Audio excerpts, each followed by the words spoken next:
Indonesia is hosting the first of two ASEAN Summits this year in Labuan Bajo tomorrow.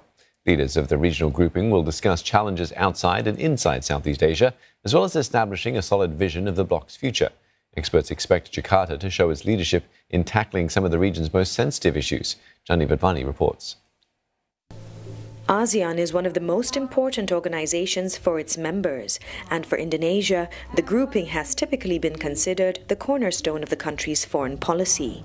The first ASEAN Summit was hosted by Indonesia, which came out with the most important document, which is the Treaty of Amity and Cooperation in Southeast Asia, which makes the regional code of conduct, for Southeast Asia. And there is a lot of expectations that, the ideational, the intellectual leadership for ASEAN to move forward, particularly in the areas of political security issues. People tend to look up to Indonesia, and that's where Indonesia has a special expertise.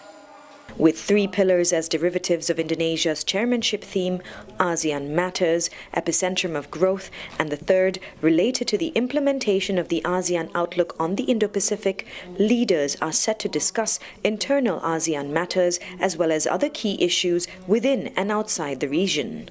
Kapasitas ASEAN penting untuk diperkuat, dan kita ingin menjadikan ASEAN dapat bekerja lebih efektif sehingga mampu mengatasi tantangan masa depan. Oleh karenanya, kesatuan dan sentralitas ASEAN penting untuk terus dijaga agar ASEAN mampu terus menjadi lokomotif perdamaian dan stabilitas kawasan.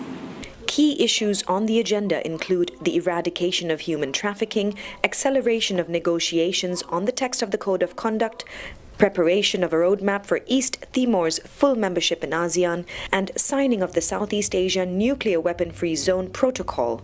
This in addition to strengthening health architecture, energy security, regional food and financial stability, and digitization of the economy and the tourism sector. Then, there's also the issue of Myanmar, where Indonesia has worked hard to push for the implementation of the 5-point consensus. Experts say the road ahead will be challenging.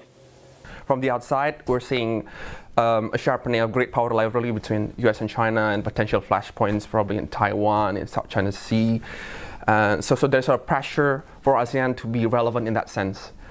And then internally, for example, the economic and development issues, how ASEAN can stay resilient in the middle of uncertain crisis, like the climate, of course, but also the impacts of the Ukraine war. Everybody said, oh, these are problems, just wait until Indonesia takes over its chair.